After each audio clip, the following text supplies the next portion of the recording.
very important. And I believe that seeing them once a week does diminish some of the effectiveness, or it could diminish some of the effectiveness of the one time a week meeting. So, for those reasons, I had some reservations, about the model. But if we were not in an e-learning and a COVID atmosphere, I think the longer period of time as a former social studies teacher gives you a great opportunity to dive deeper, to do some different types of tasks in the classroom, to really have some nice transitions between activities that take place. But in this environment, I struggle with it. And that meeting one time a week is something that I really struggled with too when I thought about a block. What did the Katona school say about that concern? Not much. So their plan, when I spoke with Mr. Selesnik earlier this week, was to share that with a committee later this week. So I'm imagining that conversation probably took place either yesterday or today, maybe tomorrow. It's not a plan that's been adopted.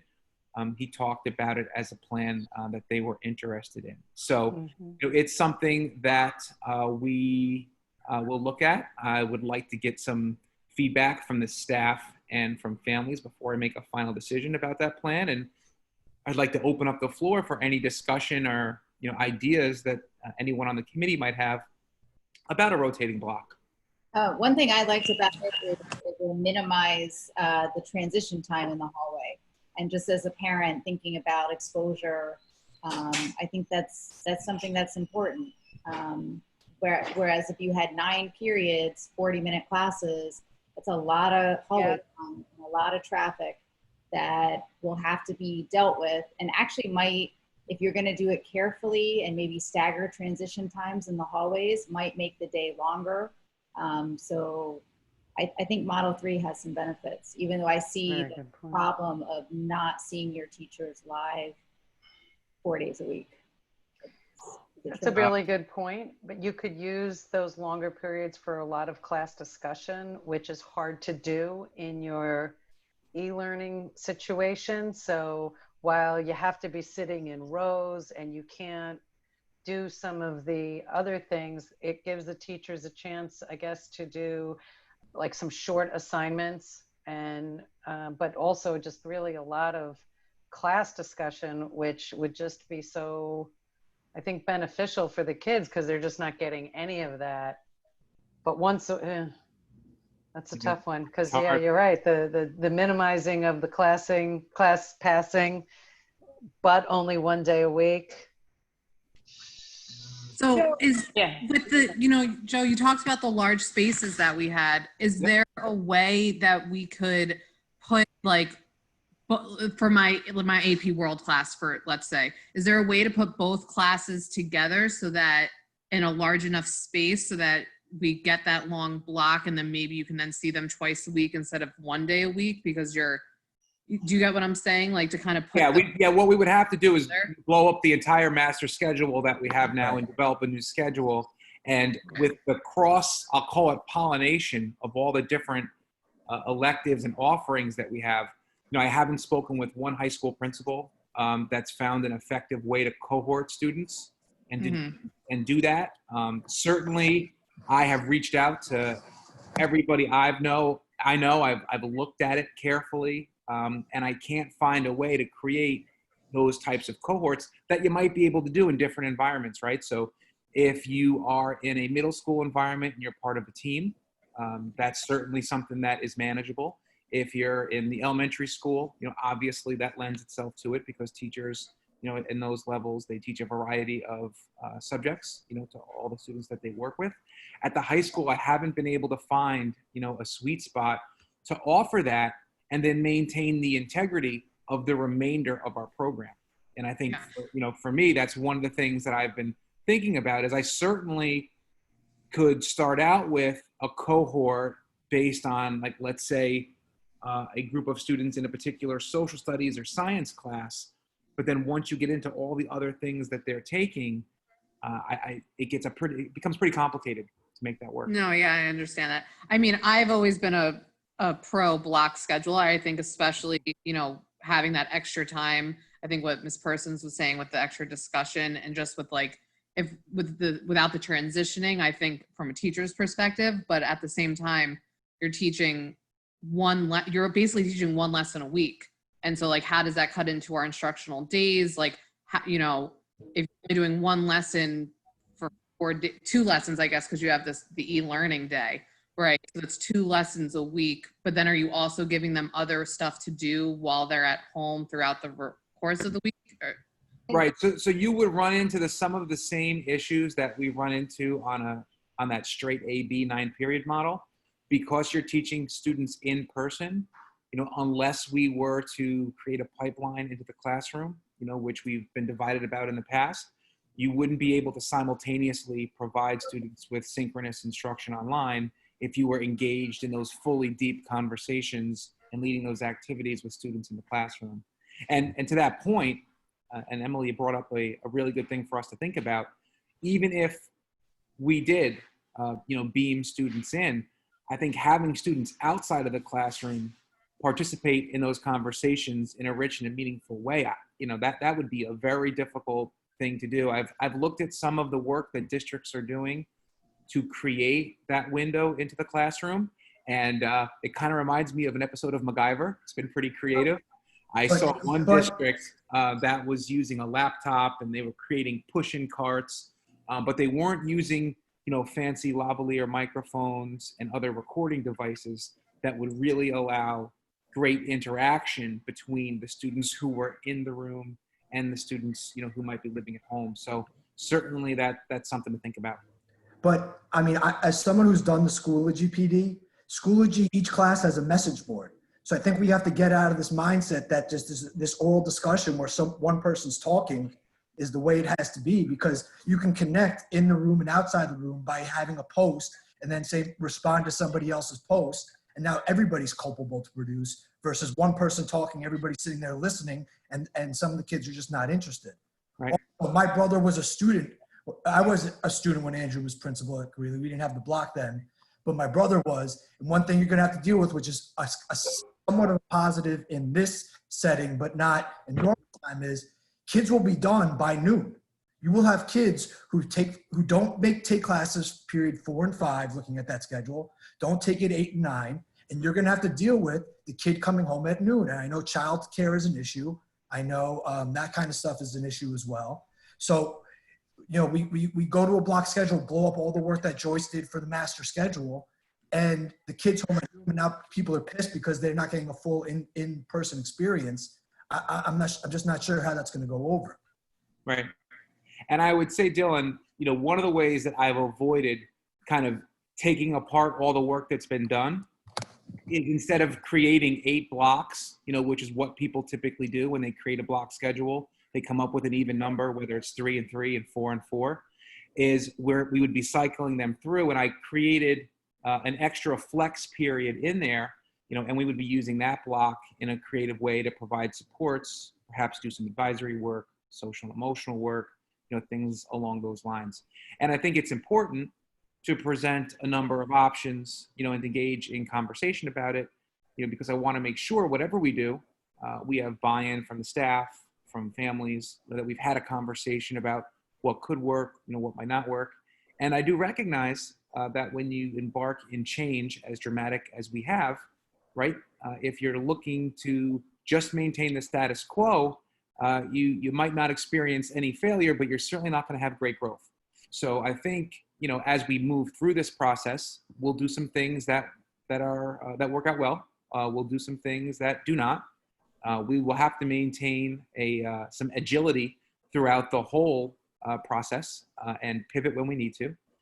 So, you know, the ultimate decision that we end up making, you know, we'll be guided by like these types of conversations, and a lot of great points, Dylan, thanks, and Emily, and everyone who's, you know, kind of chimed in and talked about their perspectives, you know, and some feedback from the community. You know, I'm hoping to do a bit of another quick measure this weekend as part of my Friday update, a form, you know, with some of the models that we have there, you know, and then make some decisions going forward. Yeah. One of the things we need to consider, and we haven't really talked about, is both the AP board and the and the regents have to get back to us, because having 3 days to teach an AP course and or regents course is going to create some problems. You know, only seeing the kids twice and then seeing them once, you know, synchronous. You teach 5 times, you know, and every school from New York to California is in the same position, you know. That I know, so, but I want to know what my concern is. Like, I already like tweeted it out once to Trevor Packer. I want to know what the format of the AP is, because then it makes it, then we could devise a curriculum. Because Yeah. we can't, because when we spent all last year doing, let's say, focusing on multiple choice for the APs, which were 100 questions on my AP psych test, and then we didn't have any. So part of it is that, and this has nothing to do with you or Mary, but it has to do, they need to let us know before we jump into this in September, you know, what the expectations are from them. So Rebecca Kravitz is our regional representative for the College Board. I can certainly reach out to her. I have not seen anything in my inbox in the last few days. So I will do that, and we'll see what kind of feedback we can get. So when we do adopt a model and we start to plan for the year, we can do so with as much of an end in mind as we have, you know, that's available to us. You know, I imagine the College Board will probably be reluctant to fire out any ultimatums around, you know, what their approach is going to be. When I think about their task, planning for every state between New York and California and wanting to maintain their business model, that is certainly an interesting task. So, you know, I think reaching out to Rebecca, Tom, is a really good idea. So I'll do that tomorrow morning. I just wanted to add, come back to this issue of collaboration, because I think there are really interesting and innovative ways to use the technology when the kids are not in the classroom to create projects where they are working together outside of the classroom. And especially if we're thinking about, I mean, you know, I don't think any of us know, but I would guess that there are not going to be any regents in January, or the AP exams are going to be online again and very different in format from years past. So if we're getting away from those test models, we could really design projects to engage the kids in collaborative learning, and put the work more on the students instead of the teachers to design lessons and activities, and have them really engage with each other online using the different platforms. I think it's a great opportunity. Speaking, this has just been on my mind. If the kids wear masks, are they allowed to be less than 6 feet to collaborate with each other in person? They are. Yeah. Yeah, if a core instructional function requires that students reduce the physical space between one another, then that's allowable. We just did a walkthrough of the building on Tuesday with our new regent, and she visited our, Fran Wills, she visited our ESY program. And that was one of the conversations that we had afterwards, you know, based on some of the activity that she observed. Joe, may I ask why in all of these models, Monday is an e-learning day and not an actual day where the students can come in? Because Yeah. if you open up that day for in-school learning, then in any of these scenarios, it's possible, especially in the block scenario, that once every couple of, you know, a week or two, you'll see the student more. They'll be in the classroom more. So I'm just curious why in all the models, Mondays is an e-learning day. So I've tried to build in an e-learning day to maximize the tools that we have at our disposal in the district. I'm also looking to create a bit of a pathway if for some reason we do have to close, that we will be able to, you know, be prepared for a model that looks a lot like a synchronous model that you see on Mondays. And it also gives the teacher the opportunity to connect with all of the students. So it becomes a universal contact point, you know, for that instructor and students A through Z, really in a nice way to set up the week. I spoke with the superintendent and the 2 building principals later this afternoon. It's one of the questions I've had frequently, and the principals group that I'm a part of, you know, talked about it today. is, do you put that day in a Monday? Do you put it in a Wednesday? What makes the most sense? One of the pieces of feedback I got from a parent was, Joe, if you do it on Monday, it's really a 3-day weekend every week. And that was before I pushed out the type of model that you see now, where it's a synchronous day scheduled just like we are in the building. And when we had made that decision initially as an administrative team, that's myself, Peggy, Don, Mary, we wanted to stay away from making Monday one of those in-person days based on the days off that happen throughout the year, those holidays on Mondays. But today I emailed Mary and Don and Peg, and I said, well, what if we just changed up the schedule on those weeks and, we moved that synchronous day to like a Wednesday? Would that make sense? So that's something that we're thinking about. I'm curious, to get feedback, from the community around that. That's not something that's set in stone as far as my thinking goes. And, certainly subject to conversation. So in essence, what you're saying is on that Monday, the student will follow their actual schedule and they'll be Zooming or however with everyone. Correct. My school's actually Wednesday, and there were a lot of reasons. Right now, nothing is set in stone again, but we're doing Wednesday. One of the things I liked about Wednesday, just as in terms of my own health, like kind of having 2 days with kids, a day off away in terms of like exposure, viral load, like all of that. I liked that idea. And I also, as a parent, the 3-day weekend, I hear that. Like, I think it is a little problematic.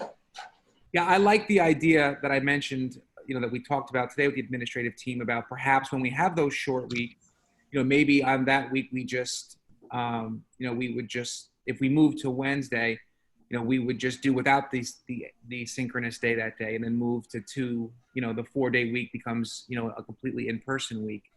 That's something that locally we have control over. So, we can make decisions here in Pleasantville, specifically, here at the high school, around what we think is best for our plan. So that's something that, I definitely see that, Pam, it's a really good point. Some districts talked about using Wednesday as that really deep cleaning day to do some additional work in addition to all the things that you would do ordinarily. A big question that I've been getting from teachers, and it's been the talk amongst the people that I've been working with is, well, if you're a teacher, where does that work take place? And based on my most recent superintendent with the conversation with the superintendent, we talked about using the building, and then allowing teachers, to potentially work from home if they need to. One of the things that we've been struggling with as a district is looking at the infrastructure in terms of our internet and our ability to beam out simultaneously, to all the different people who are going to be connected. So we're doing some very detailed work with the Lower Hudson Regional Information Center right now. Dr. Cameron Fajo is working to make sure that we not only have all the tools that we need to do it, but we've got the infrastructure in place so that you won't have all the lagging, that could happen, if your internet isn't working correctly. So that's been certainly a priority, and that's a big project. Based on my conversation with the superintendent, that's probably a 9-figure project for our internet at the high school. Stacy, do you have your hand up? I do. In my mind, I do too. So yeah, I do. So I have a couple questions just of what we're expecting to go back to. My first one is activity period, if that's going to be something that we're going to hold. I also think about exposure as well, and the least amount of exposure and the best amount that we can be in front of the kids and get a happy medium between them. I'm just wondering whether, because that block of time during the day is very casual for the kids, and that could definitely create a little bit of a storm of peer interaction. I would love to work with the kids, but maybe I can be available online or something. So I was just wondering about the casual and the unstructured parts of the day are going to have to be a thing of the past for the immediate future. One of the things that we've been talking about as far as health and safety goes is let's just say the entry to the building. right? So when you enter the building, or when you did enter the building in September 2019, maybe you stopped by and said good morning to Mr. Clark. He's one of the first people there every day. Maybe you swung by and you head down to the cafeteria and you got a bacon, egg, and cheese, and then hung out with your friends, and then you walked to class. In the COVID era, the entry to the building is not going to look that way. Once students are screened and admitted to the building, we're going to tell them they need to report to their classroom, and have a seat at their assigned desk. That is a enormous change for students, which is one of the reasons that we're going to be working to coordinate orientation programs, not only for our freshmen, which we do every year, but for our sophomores, our juniors, and our seniors. Because when they enter the building, although the physical space is the same, the program is very different. And it's important that we work with them to help them understand, why we're doing the things that we're doing, to provide them with the resources that they need, to have a conversation about the tools that are going to be new this year. And that's one of the nice things, about those first few days of school is, we plan on having a completely different approach as far as, onboarding really all of our students to engage in this very different way, because that pre-first period is a lot like that activity period that you talked about. It's just very unstructured, and it's fun, and it's social, and students get to connect with peers. There can be some of that in this era, but certainly not all of it. And we're going to have to restrict, some of the things that students liked the best, about being in the building. One of the big challenges I foresee is that as we screen students upon their entry to the building, that obviously takes some time, right? So we're going to have a conversation as a community about the fact that every student can't show up 3 minutes before class starts for first period. Because if everybody shows up 3 minutes before class starts and I have 3 points of entry, there's going to be a long line at each one of those points of entry, and we're never going to get the first period started in a timely fashion. So, those are one of the things that we're going to work on. And I think it's going to take some time. And, little humans that we work with, the teenagers, they're as resistant to change as the adults are. So there's going to be some pushback, which I would expect, but our kids respond well. So I think that if we work with them and we're reasonable and we help them understand the why, I think we'll get a good response. On that same thread of change, as I was listening to all the different types of formats that we could potentially have and just people's concerns over everything, Yeah. the one thing that I was constantly just going back to was for special ed students that I teach, change is very difficult for them, especially emotional needs, all these different factors that go into it. So when I'm looking at a schedule, I would love a block schedule and it's like perfect for a teacher, but our kids are used to a 40-minute period, and we're going to be changing so much for them that I would love to keep as much normal and as much consistent as possible so that every week they have the same expectation. A lot of my students get very upset when things change, things that are not even like in our foreseeable like control, like a fire drill or something, that can become really, really hard for them. And as much as we can keep them feeling like safe and safe in like more of like emotional way is really important, I think, for every kid, but especially for students who do have special needs. Mhm. Yeah. I agree with you. I Just think coming that off that, I agree totally with what you just said. right. I also like the everyday, I'm sorry. I also like the everyday because they see the teacher 2 times, not just once. Mhm, And I think that's super important. mhm. You can't go a whole week to ask a question. Yeah, I think like more of an A/B, from an executive functioning, organization skills, whether you're an ADHDer or an autism or just like a regular old kid who still hasn't gotten that scheduling executive function skills down pat. We need to reduce confusion. And if you've got things going at all, oh, now we're going to change it to a no, it's got to be the same week to week to week. Because that was one of the problems in the spring. You know, some teachers got on it and they had their class the same time, the same days, every single week. And it was like, okay, Tuesday, Thursday, 6th period, there I am. Other teachers, they didn't, you know, they had their classes at different times. And that caused a lot of confusion, and it was really hard. So having a regular schedule will reduce the chaos that's already going on in all of these different brains. So I think that's one thing. And then wait, I have 2 more questions. Are you going to have a dry run? Oh, absolutely. That'll be part of our that'll be part of our orientation. So like I said, as we work to develop that calendar for the first week of September, Mary has told the building principals that, you know, once we select a model, that the next step will be to develop a robust orientation program that will give kids the chance to go through. We'll have that onboard piece for each grade level. My family engagement parents, our team talked about doing some different grade level meetings, which I think is a great idea.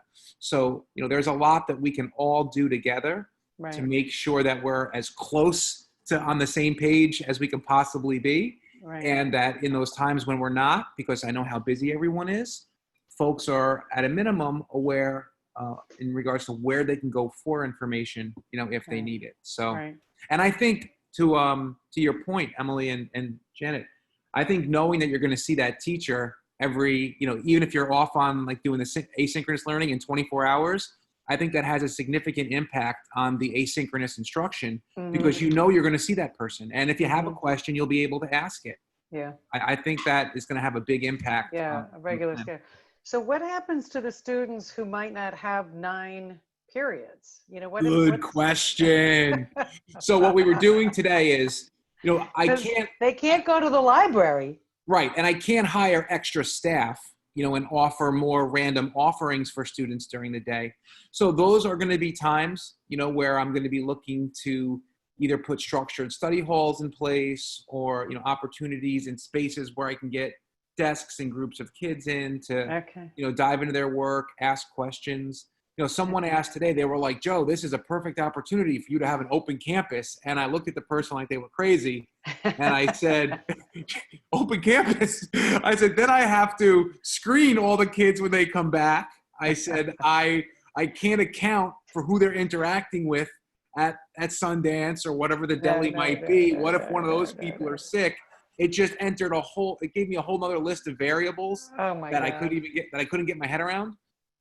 So I think, Emily, we're going to have to work creatively, you know, to give students those opportunities, you know, to get some help, to start up some of their work. You know, the benefit, one of the things I heard a lot of during the spring was that, Joe, you know, if my child could teach himself, you know, we wouldn't send him to school at all. I think those opportunities will give students, you know, the chance to then connect with a teacher if they have a question, you know, about something that they're working on. I won't always be able to pair up the right teacher with the right student based on the content that the person's working on, but I think any point of contact would be a plus. Can I interject for a second? Hey, Joanne. I like the idea of the synchronous learning day. I would really like to see it like on a Wednesday to give a little balance to the week. You know, Monday, Tuesday, have the balance. But I'd also like to see time. I know in the springtime, I spent a lot of time trying to work one-on-one with kids. I would really like, instead of like the 40 minutes on the synchronous day, maybe do a quick 20-minute class and then have the afternoon office hours where I can connect one-on-one and do small breakout sessions with the students. I mean, that's always been very, very helpful for the kids that we come in and we do little informal groups. You know, that took a lot of time, and I think a lot of the kids benefited by that. That's an interesting idea. You know, a lot of the research talks about the e-learning piece for adolescents being in shorter spurts, you know, which is one of the reasons why I wouldn't do an hour-long period of synchronous instruction. So that's interesting, Joanne. I'm going to look at that. Thank you. Thank you. Lunch been brought up? I don't know if we're the right cohort to talk about lunch. Yes. Lunch, but like, hungry. I agree. Are they eating in our classrooms? Are we wearing masks? Are we now So we're still in the infancy of developing a lunch plan. You know, my first preference would be to not have students, you know, eat in classrooms. We have several large spaces that I would outfit with the appropriately distanced furniture, you know, for students to eat. I think that's the best way to go about it. I think if we start bringing food into each one of our classrooms, the cleaning piece, the allergy piece, I think it'll become unmanageable. You know, we tried to Raw end eating. onions on a sandwich. Yeah, we tried to end eating in the cafeteria in the library a few years ago because I love marinara, just not on the wall. You know, when I'm reading a book. So you know, that's something that we're going to look at. You know, and also the menu will look different, right? So it's probably going to be a lot of grab and go type food. You're not going to have all the same choices that you used to have. Parents will be very relieved to know that the cafe will not be opened in the same way. So students will not be there getting their mocha, frappa, whatever it might be, and all that kind of stuff. So, you know, that will certainly look different. And what I did today is I had Mr. Fondi and I had Edwin Venegas walk around the building, and, you know, we zeroed in on some spaces that we're going to use for that.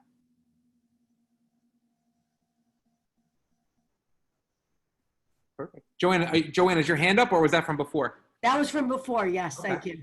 So we have about 8 minutes, and then I've got a meeting with my health and safety folks, and you know their meeting will be a lot like our meeting this evening.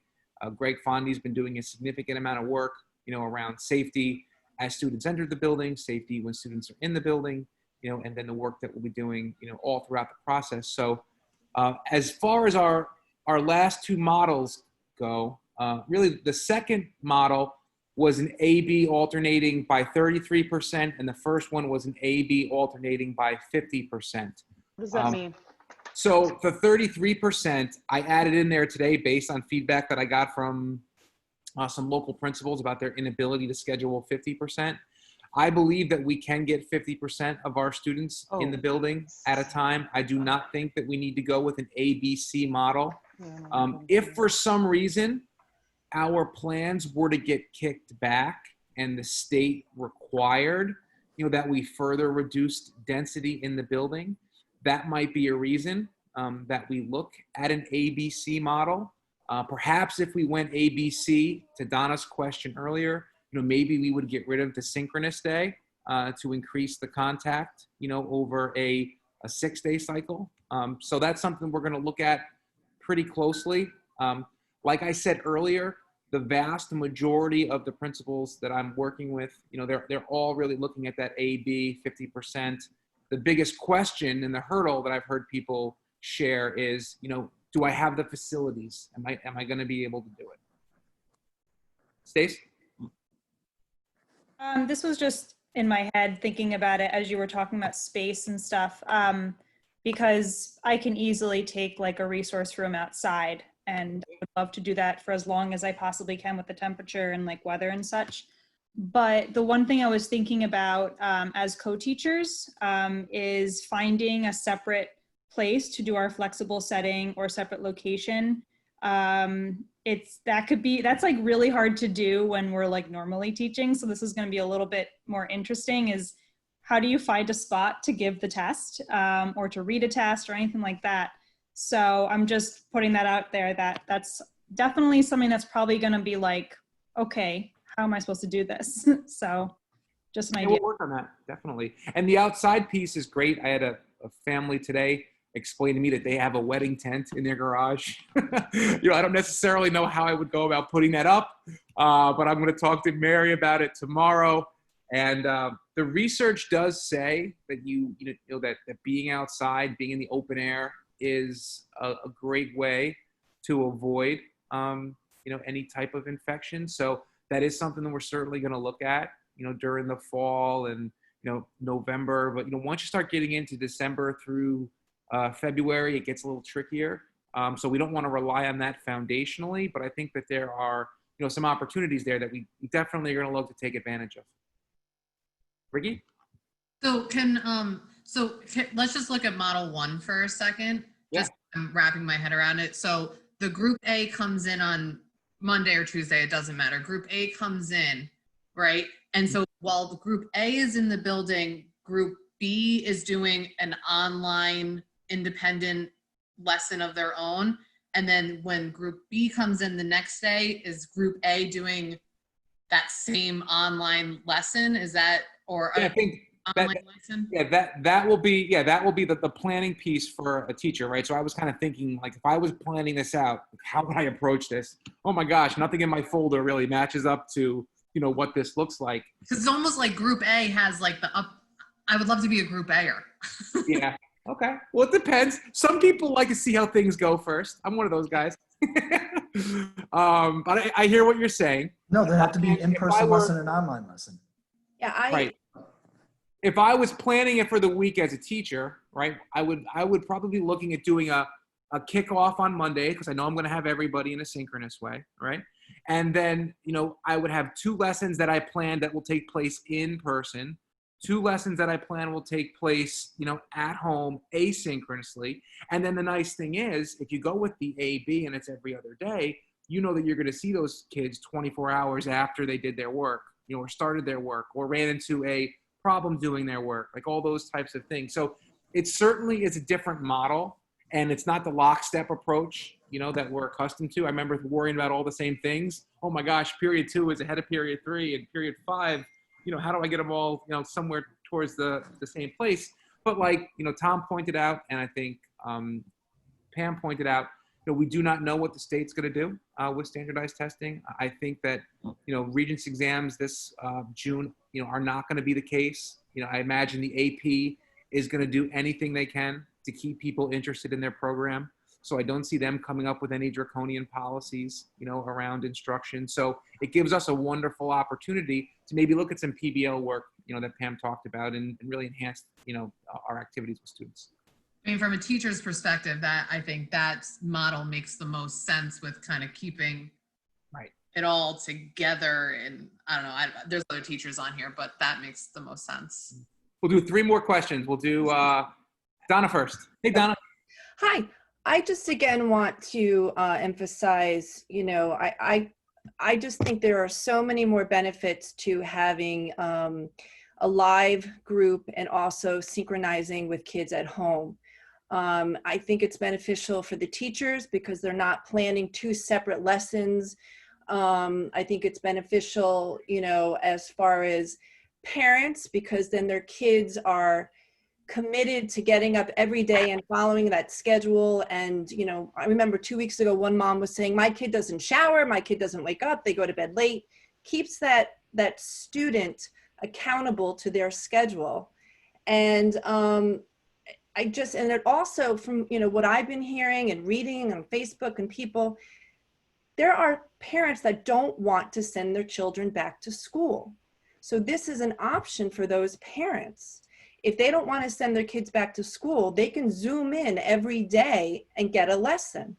And also, Joe, if we get shut down because our numbers go up, you've already got the system working. It's already synchronized and everyone's learning. Someone's at home, someone's in school. We get shut down, everyone's at home. It's a Monday, you know, like the schedule.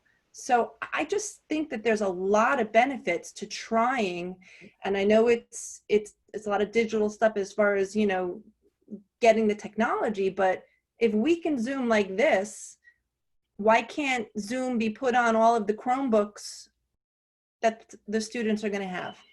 Yeah, I think Cameron would be far better at explaining that than I am. I know that we're looking into it. And the nice thing about the AB is it does give us the flexibility for that down the road. So that's a good point. Emily?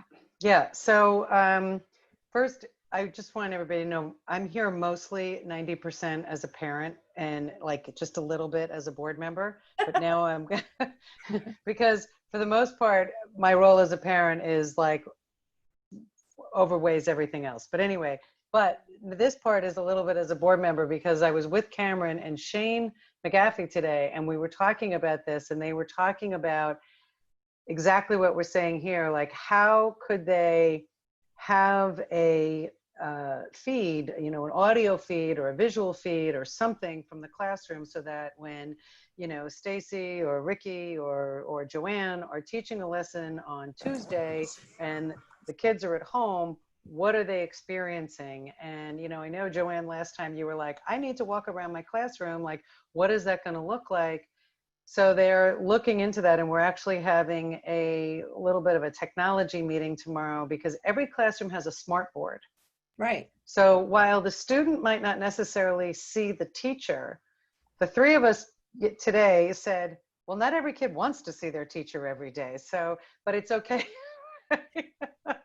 But if they can hear what's going on, and like Dylan was saying, they could be typing in comments, so it's possible. So think about that. In all the teachers here, you do not have to answer this question right this very second, but just think about, like, how would you feel if the kids at home, or at least in the lesson, would that be okay? I don't know. Maybe the kids would like that. And then maybe you don't have to have 2 lessons a week. Maybe you could have 4 lessons because everybody, like, I don't have an answer at all. I'm just saying that Cameron and Shane are starting to talk about how could that smart board, because like Chappaqua is spending a fortune on cameras, and we don't have that kind of money, but we already have the smart boards in the room. So it's possible that there could be a plug-in in some way so that at least there's audio.